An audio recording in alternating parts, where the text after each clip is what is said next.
homogenitas, kemudian NPK berimbang.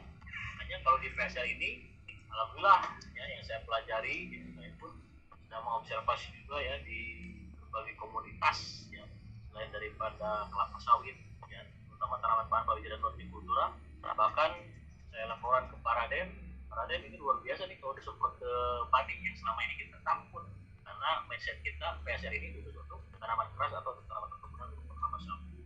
Dan saya buktikan tidak ada masalah, tidak ada pengguling. Yang penting dosisnya tepat.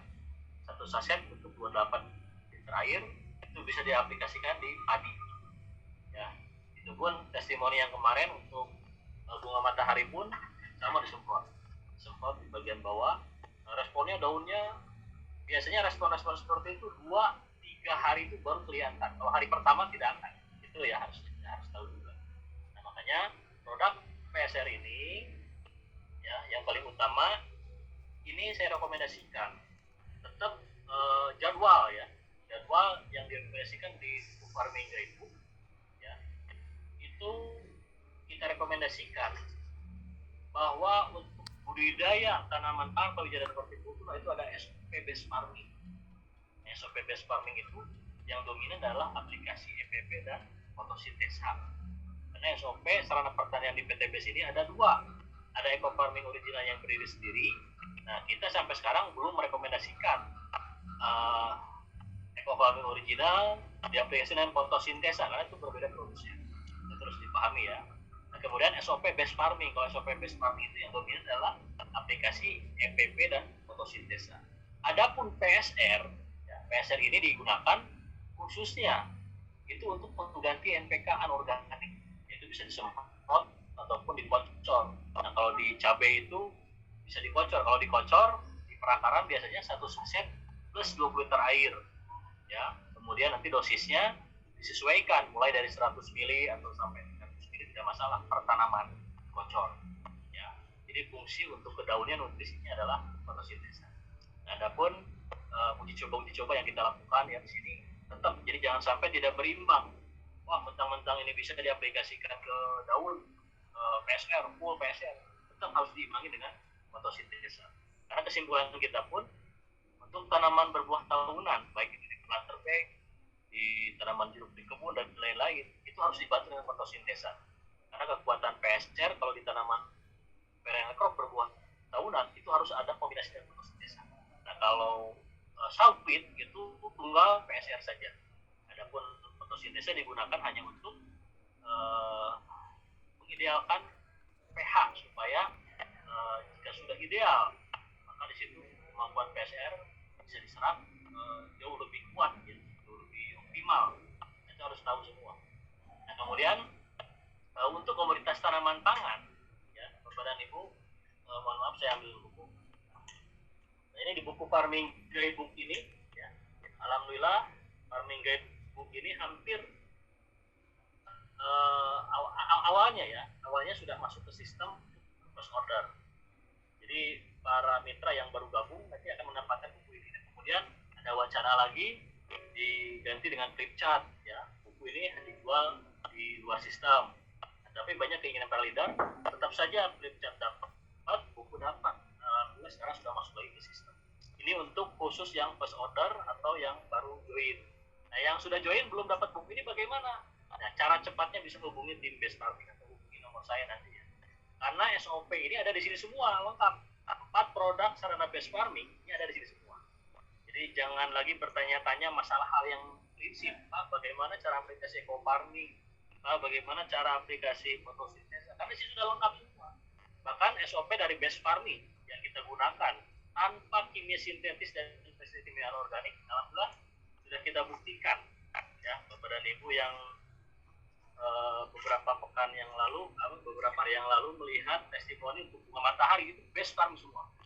Itu real, insya Allah nanti akan saya upload di channel YouTube saya ya, testimoni untuk komoditas bunga matahari yang memang tanpa lagi menggunakan kimia sintetis dari pestisida dan kimia anorganik. Itu luar biasa. Nah, kemudian Bapak dan Ibu yang belum memiliki buku ini wajib secepatnya harus punya. Ya, karena bagaimana mungkin kita bisa mengedukasi para petani, buku aja nggak punya. Nah, ini buku ini sama harga harganya dengan di kantor. Namun di sini saya tidak akan menyampaikan masalah harga karena ada beberapa regional di berbagai daerah yang harganya memang berbeda karena ada ongkir. Ini bisa diorder melalui tim Besparing melalui saya ya, karena ini pun kita beli di kantor, tapi tujuannya untuk mempermudah mendapatkan mitra. Karena kalau mitra yang sudah join ya tidak bukan katanya kita permudah untuk melakukan buku ini melalui tim Besparing saja. Yang beli 1 atau 2 pun kita layani. Yang penting targetnya buku ini betul-betul bisa dibaca ya, dibaca dan diaplikasikan. Jadi kita tidak merubah SOP daripada eco farming original seperti apa dari produsen, kemudian SOP dari PSR seperti apa, kemudian fotosintesa itu seperti apa, dan agen hayati eco farming itu seperti apa. Nah, tapi di sini kita ada opsi ya, opsi SOP based farming. Nah, ini SOP bukan farming guidebook. Nah, ini untuk komoditas tanaman pangan kalau di dan hortikultura yang berumur 0 sampai 60 hari dan yang berumur 60 sampai 110 hari. Bahkan di sini untuk tanaman yang berumur ya cukup lama ya, katakanlah di atas 8 bulan, baik semangka penis, pepaya California, singkong, porang, tebu dan lain-lain, itu bisa mengikuti SOP dari farming guidebook yang di atas umurnya 6 sampai 110 hari ya, di 31 halaman 31. Nah, ini diaplikasikan sampai 8 kali. Jadi tetap satu box EPP dan 4 saset fotosintesa setiap aplikasi bukannya. Nah, kemudian adapun penambahan PSR untuk dikocor itu untuk membantu memenuhi kebutuhan nitrogen, fosfor, kalium supaya ideal pertumbuhan vegetatifnya. Karena NPK ini dibutuhkan dalam jumlah besar. Nah, kemarin pun ada yang mengundang ya dari Pak Randu ya. Kemarin tuh karena memang ada jadwal jogging meskipun faktanya belum bisa dipakai ya, Rabu siang kemarin menggunakan sarana Besparing juga di sebuah pesantren di Cianjur. Itu pun hasilnya luar biasa. Jadi ini semua harus coba dan sarana Besparing ini. Ya. Makanya seorang petani itu harus cekatan harus mampu mengambil keputusan dan harus tahu fase vegetatif dan generatifnya. Jadi kalau fase sudah masuk generatif, di situ sudah, kalau misalnya kekurangan nitrogen, fosfor dan kaliumnya itu sudah terlambat di dalam pengaplikasian.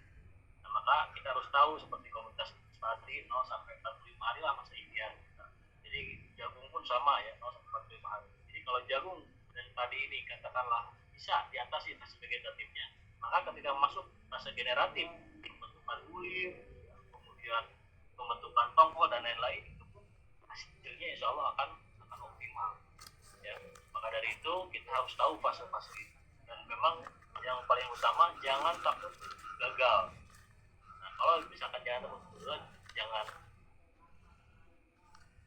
jangan malu-malu untuk bertanya, karena kegagalan itulah yang akan menjadi kesuksesan seseorang. Alhamdulillah saya di dalam bidang pertanian ini masa trial and error saya udah kenyang tahun 2020.